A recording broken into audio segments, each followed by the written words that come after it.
in our financial situation. I spent the majority of my life living paycheck to paycheck, including when all three of my children were born, and I didn't have access to a single paid day off for any of them. So we made the choice that, I had a baby, had a C-section on Monday, I was back in the courtroom on Friday. I wouldn't wish that upon my worst enemy. This is not a luxury, it's a necessity. I've heard it called, Cadillac plan, or, you should have planned ahead, you should have had a different job.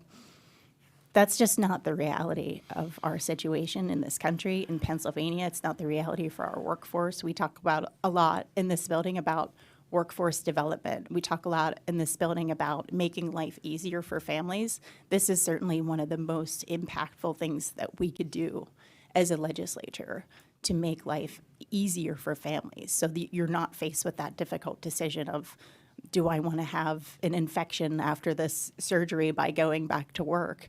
And let me tell you, the difference between having kids and having no paid leave to I had an emergency spinal surgery in 2021 when I was doing this job.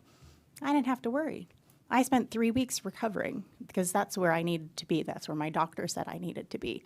I didn't have to come here. I didn't have to miss a paycheck.